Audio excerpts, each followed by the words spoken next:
Hello everyone, this is Loic Castel from SSL 24/7. So we're going to start in a minute. We're going to start the fourth webinar of a long series, I hope. Still related to incident response. So this is actually the part 2 of a series of I guess 3 webinars. The next one might talk about something. We need to change the subject a bit, but we come back to incident response. I think it would be in 2020. For the introduction, I'm the lead pen tester, CREST certified pen tester at SL 24/7, and my team, a 10-person sized team of engineers, majority deals with penetration testing, security review, and incident response, which is the theme of this webinar. So I think it's not 3 p.m. so we can start. Last webinar, I invite you, if you didn't catch it, you can watch it on YouTube. And I'm going to go really quick about that. It covered threat presentation, so real life case studies, and especially how to prepare for incident response. So incident response is always a bad event. It's always a stressful event, but if you can prepare, things might be easier. So this was the theme of the last webinar, and also post activities. What can you learn from this bad events? Something good can spawn from bad things. And now we're gonna be talking about detection and analysis parts. So the last part, containment, eradication, and recovery, could be the subject of the next upcoming webinar, but it could be something else, like analyzing at scale with tools like OS Query of Velociraptor, which I'm really a fan of, and I'm using all the time, and I would be really interested to talk about that in the next webinar. But so this is the framework, incident response lifecycle from the framework of the NIST. The document is SP 861R2, and I invite you to read it. It's a really interesting document. The SANS, the training organization related to security people, is also providing the same kind of framework, which is also an interesting document to read. And basically, it goes over the different steps of an incident response, and we will be covering the detection analysis step today, which is, in my opinion, the most time-consuming one. So this is the part where we try to understand what the attacker did or is doing, what path did he took, what did it exfiltrated, what machine did it access. So this is basically the goal of this phase. So we'll be first presenting the methodology of the analysis. What step do you take? Then I will be presenting analysis tools.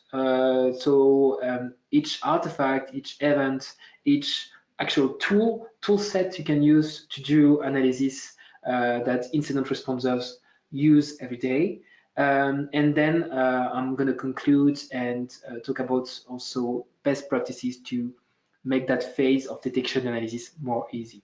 So really obvious best practice, but that in experience I don't see very often applied. Some big words, so I'm going to talk about some parts, a bit of glossary. So DFIR or DFIR, I don't know actually how to pronounce it because I pronounce it in French, but it's digital forensic and incident response. So this is actually the field we're working on. Chain of custody is a term that also applies to IT, and it means that this chain of custody must be kept. So translated evidence must be preserved and not be tampered with. First, if there is a legal case, the proof can be used, and then to make the analysis more trustworthy. IOC, indicator of compromise. So basically, It's a list, it's a file, it's an XML file, for instance, that can be translated into technical rules that are linked to an event, maybe a campaign, APT 49, fancy beer, that is going on or in the past, that led to create IOC indicators that this was this campaign. Or also a malware type of malware, or a lateral movement like a WMI event, or yeah, basically any proof, that could allow to categorize an event into something else. And finally, threat hunting. So I'm going to be talking about that in the next slide. So I'm going to introduce it later. Some general thoughts. In something I saw recently is the dwelling time, average dwelling time for an attack. I knew in the past that it's hard to catch an attacker, and generally when you identify an attack, it's too late, and it's really late. I heard of some cases where there have been 4 or 5 years of the attacker being on the network before him getting catched. But the actual average time is about half a year, 200 days, which is enormous, and that's a lot of time for the attacker to do its stuff before getting catched or before getting kicked off network. So just for introducing this term, dwell time is the time between when the attack has started, so when the network has started being compromised, and when it's being detected.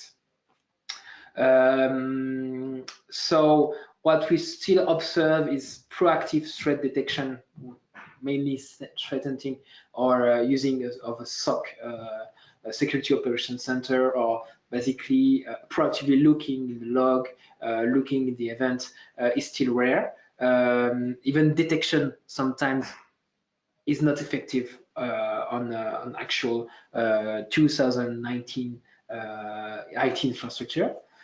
And of course, the impact of the IT threat is still growing. We're not going to be out of job soon. The IT is still taking more and more space into our daily life, into business, and so as the threats that are accompanying it. So, good question to ask yourself is, do you think that your network is currently compromised? And there was actually a poll asking IT managers this question, and more than half of them answered yes, they think so. And this is why threat hunting happens. It's when you have a suspicion that you're not sure whether or not your network is being under compromised. Maybe you are into that dwell time part before an incident response is an incident is uncovered. So you want to make sure, or at least reassure yourself, that your network is not under compromise. So you do threat hunting, just to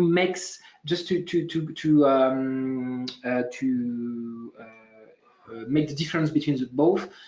Incident response is when you don't go home at night and you stay all night and you stay a long time to deal with this incident. And threat hunting is basically less stressful, not stressful at all normally, and you get to come home at night and you just look for threats that you're not sure actually exist. Threat hunting can happen when, for instance, IOC are released by authority. If targets a specific sector, like pharmaceutical sector, for instance, if you are in a pharmaceutical company, you will be prone to do threat hunting on that type of threat, and you will be looking for IOC event on that threat. So it could be released by authority, by CERT, CERT, which is an organization that do threat intelligence do threat intelligence, and yeah. So some rules regarding. So you have a strong suspicion that there was a compromise. Maybe it's going on. So what can you do? First, don't panic. It won't help, and you should follow the incident response plan if you've wrote it. I hope that you did, because you watched my last webinar. Don't shut down systems. Don't shut down systems. So this is a controversial fact, because you will tell me like, yeah, if there is a ransomware that is running and it's deleting or encrypting all my files, if I don't shut down my system now, all my file will be gone, because if you don't have backup. If you have backup, it's not a problem, but if you don't have backup, this will be the case. So this is maybe the exception, but normally you shouldn't shut down systems, because you will lose all volatile data stored on that system. So for instance, memory, live memory, if you shut down your system, you will lose all the process memory. So the best thing to do, if it's a virtual machine we're talking about, is to do snapshots, so you can keep evidence. And if it's a physical machine, unplug the network, except if it's a ransomware. If you see lots of hard disk activity, hard drive activity, then it's probably ransomware. You could kill off the process that's doing so, and if it stopped, then it's fine. You can let the system run unplugged from the network, and then do the analysis. But yeah, it's best practice to not shut down the system. Don't discuss the situation, don't socialize it. It's always, if you communicate about this kind of events, it should be done through official channels, not auxiliary channels. Don't use high privilege accounts, especially if the attack is still ongoing, because this could lead the attacker to do a privilege escalation and use the fact that an high privilege account connected to the box is owning, and help him get this high privilege account. Don't touch the infected assets, so preserve evidence. Some good rules. So do what some don'ts, some do's. Collect data, collect as much data as possible. Capture process, collect files, with preserving evidence, of course. Use external intelligence. Use the internet. Use the internet, or use private source if you have some connection, or if you are if you have access to it, and that will help you categorize what the threat is, and help you for the analysis. Safeguard as much as possible. Don't touch infected machine, basically, and collect logs. Lots of logs. If you don't have a log retention policy, it's possible that your logs are gone in a day. So this could be really impacting to preserve the logs, store there somewhere that they won't be erased, or they won't be basically erased because of the cycle of the logs. Okay, what's the methodology? So before even starting an incident response, there will be signs of an incident. So you can categorize signs between precursors and indicators. A precursor is sign is something that will show that there is a high probability of future attack, future incidents, like a vulnerability scan happening on lots of vulnerability scan happening on the network, or maybe a release of really critical finding, critical vulnerability, critical flow, like Bluekeep, for instance, that affected RDP server, Windows RDP server, and that could lead to an incident later. Indicator are like antivirus, for instance, antivirus alerts, or events clearly showing that there was someone on the network doing malicious activities. So this would be an indicator. And before even doing the incident response, there will be a requirement to prioritize, to analyze the different signs, and determine whether or not there is a need to make someone else intervene, an external provider, or maybe the internal response team if you are lucky and you have one in your company. So on the right, this is a table of the, also except from the NIST incident response document, showing the different type of source, alerts, logs, that could lead to signs. Now to do analysis, we need to understand how an attacker thinks, what it usually does when he's in basically what his chain of act. And there was a lot of talk about cyber kill chains. So cyber kill chains is what you see on the right, basically. So this is a really complete chain of events, and this usually happen only in case of APT. APT is advanced persistent threat, and it can only it's only relevant for maybe 1% of threats, so really a minority of events. But of course, if you are targeted by an APT, it should be really bad. But so they usually follow the cyber kill chains, but in most events, it will be more simpler.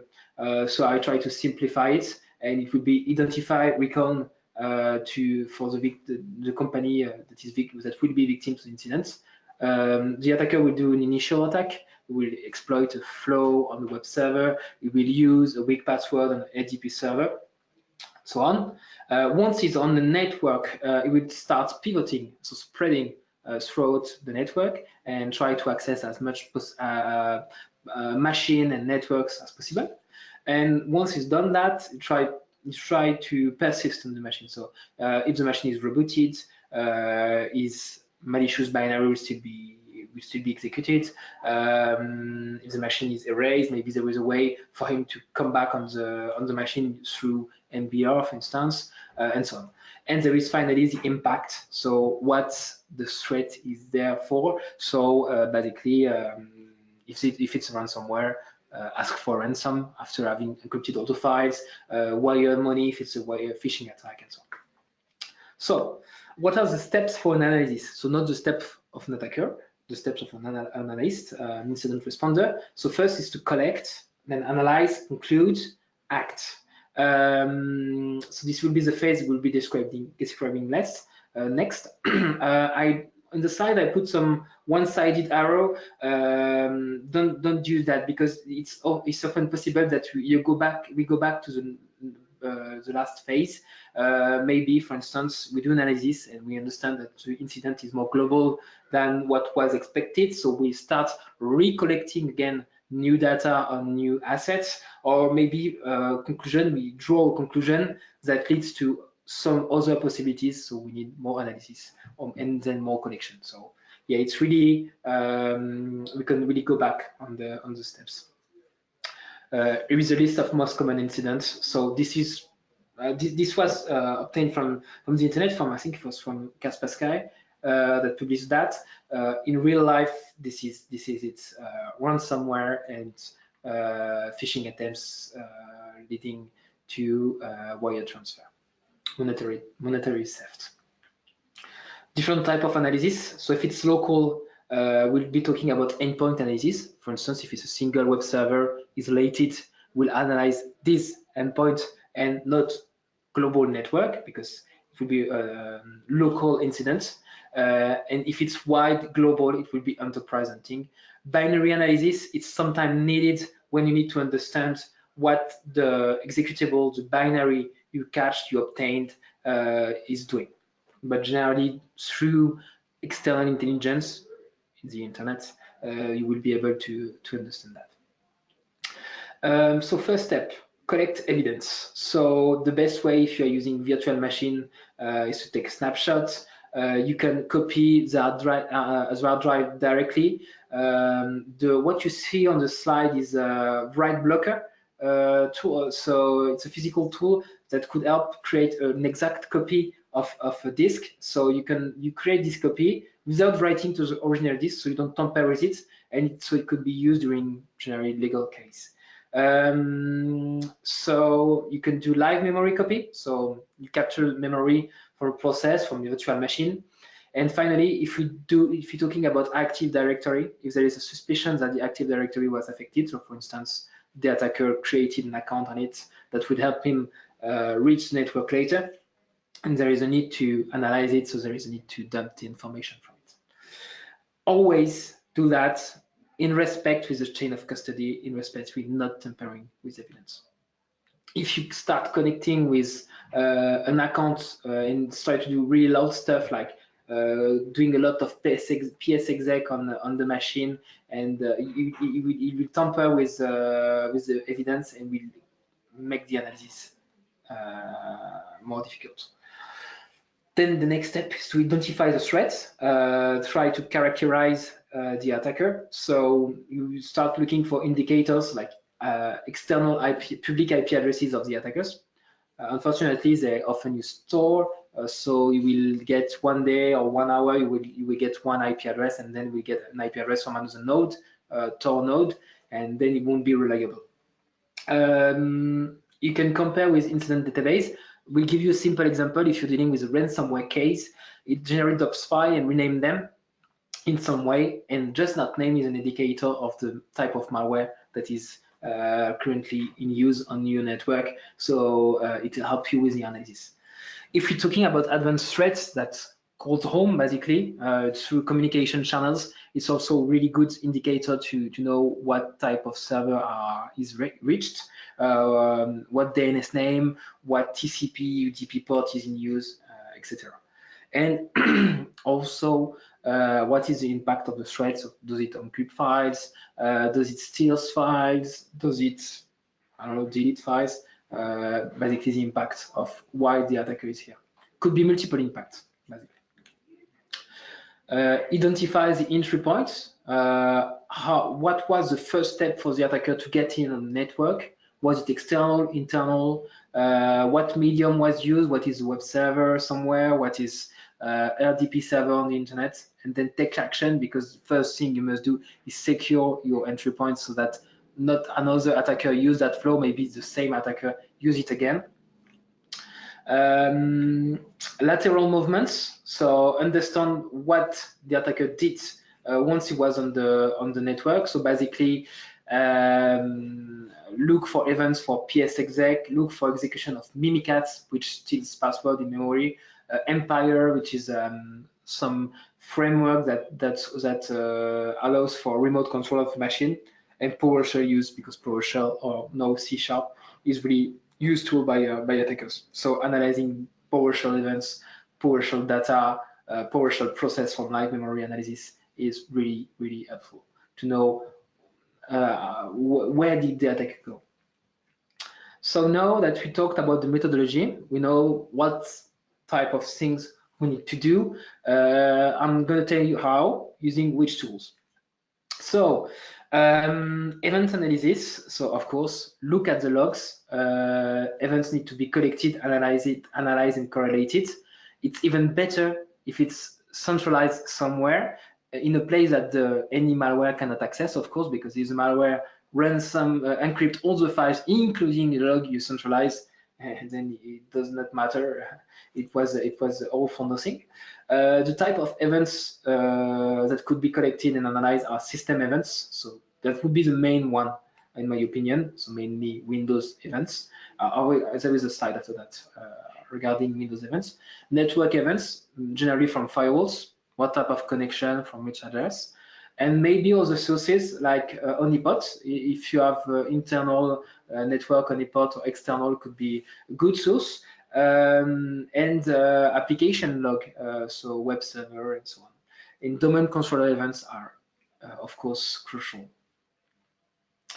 Windows event analysis. So if you've done some incident response on Windows environments, you probably know about 4624, 4625.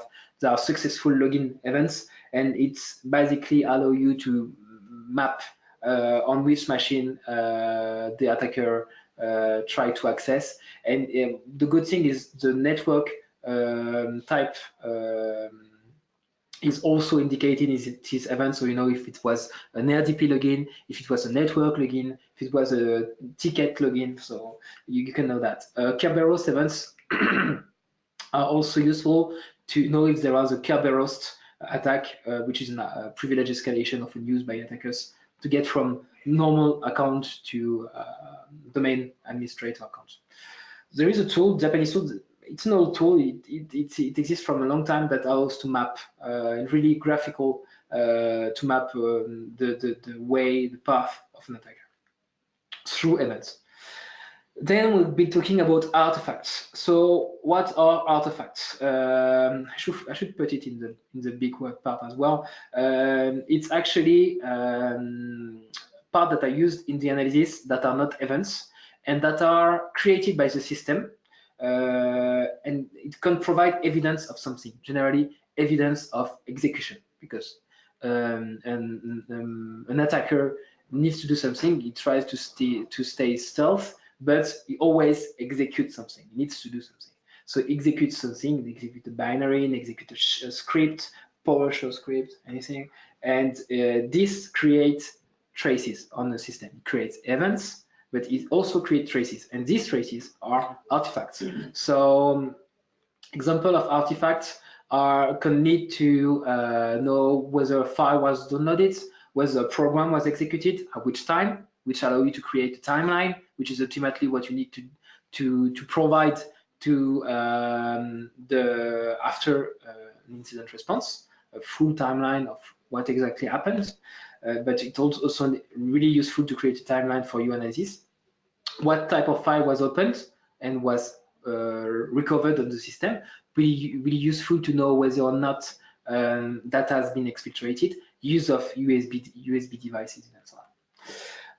There is some really nice security researchers that also did an Excel file with all the majority of all artifacts, providing evidence of the execution for each type of Windows version, which allow you to know that the further we are going on version, the later the most recent the version is, the more artifact there is. So doing an analysis on Windows 10 is really a breeze compared to doing it on a Windows XP. Same for the servers. You can also try to understand the attacker browser history or file history, which could be really helpful if, for instance, if the attacker used the box he owned or the machines he compromised to do evil stuff, like going on dark web, like buying some stuff, like wire some money through a web bank, web bank interface. So there are tools like browsing history review is one, allowing to look for Internet Explorer, Firefox, Chrome history. Shellbags are used to know whether or not files have been accessed, and this is a really useful resource because it allows you to know that even deleted files have been accessed and even shared files, so on Windows File Share. Active Directory is also,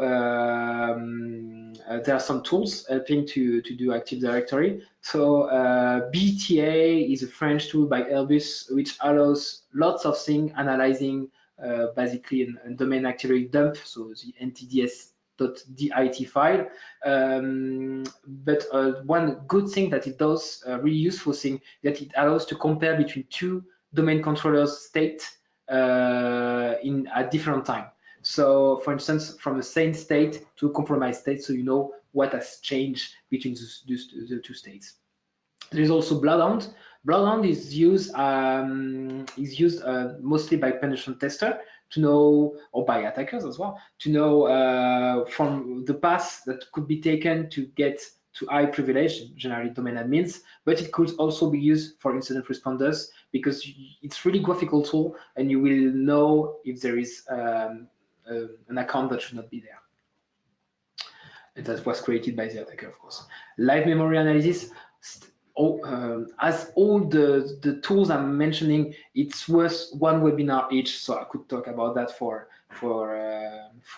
hours basically. But the most known tool are volatility and recall, and it allows just from a single process or system process memory dump to get what has been the process launched at what time, with which arguments, the events, so you can gather lots of things. Even the artifacts could be gathered from the memory, so it's really useful.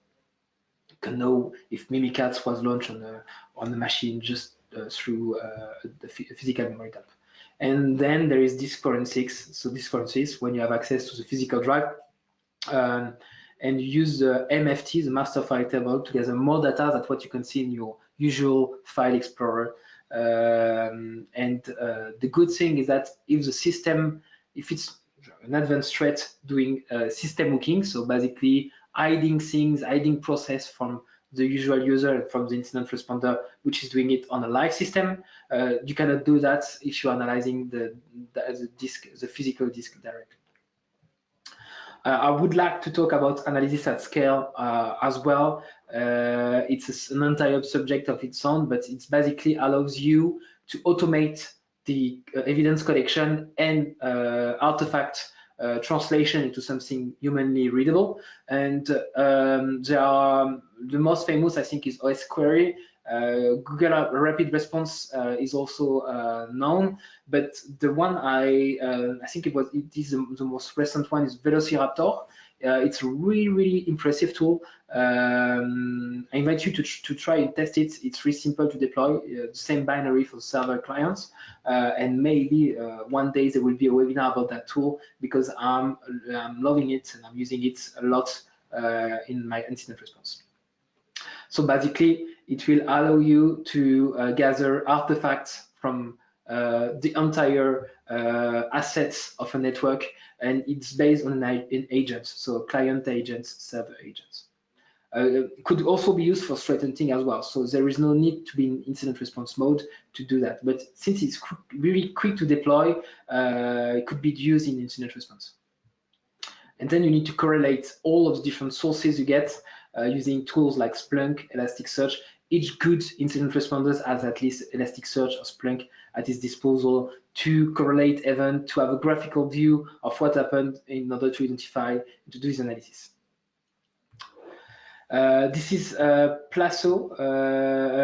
This is time sketch using Plasso events. So Plasso, special mention for Plasso because it's a really nice tool, helping you to automatically create timeline from different sources like physical copy of a drive, an image, virtual disk, anything, basically a folder containing data. So yeah.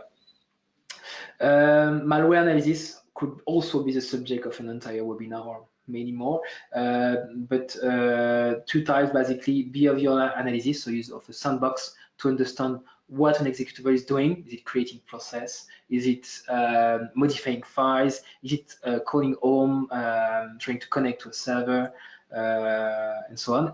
If that does not work, maybe because there was some sandbox protection, anti-sandbox mechanism, then can do static analysis as well, which is more thorough analysis, but it needs the person to do that to have reverse engineering skills and to open up IDA and or Ghidra to do that. So this is on a different level. One slide regarding best practice to make that phase of analyze more easy. Audit the integrity of your network and system. Look at the files. If some files, or for instance on a critical web server, shouldn't be modified and they get modified, check the integrity of them so you can know firsthand if something was modified and if it shouldn't, whether if it shouldn't have been. Filter the noise by understanding normal behavior. So you can just filter them out and just get the malicious behaviors. Implement a log retention policy so you don't lose evidence, of course. Talked about that, I think, 2 or 3 times in this webinar. And correlate events, use multiple sources, either through an analyst, either through a SOC. And so if you want to correlate events using multiple sources, you need multiple sources. So you need logs, you need events, you need artifacts. But yeah, this is the basis for analysis. And of course, seek assistance. If you don't have internal response team, if you don't have the resource internally, ask for experts because the situation could get really worse really quickly if you don't involve someone that has the expertise. Conclusion: analysis is hard. There are lots of tools. I think I failed to mention that if you need to write, if you have a question, start writing it right now in the GoToWebinar window, so I can answer them. I usually say that at the beginning of the webinar, but anyway. But detection is harder, so which would explain that dwelling time of an average of 200 days. If you don't know that there was a threat, there was a compromising, it's even harder to react. best condition for responding are game changer. Basically, I've experienced really different situation, and I can still remember the case where it went perfectly. Just after the incident, there were some snapshots. All the infected system were in original shapes without being modified, and everything was easily available for the incident response. So the log collection was a breeze, basically. But and the opposites, I can still remember some cases where everything has been deleted. There was no log retention. The incident response was 3 months after the incident, so almost everything was lost. And just losing too much time collecting evidence is a waste of time, and it clearly affects the analysis quality. Still true, take get experience from this kind of events. So take something good from bad events, and do post-incident meetings, talk about that, share feedback experience once you're pretty sure the threat has been eliminated. And yeah, this is always good things. I've got a question. Do you have links to these tools? So there have been a lot of tools mentioned. I think I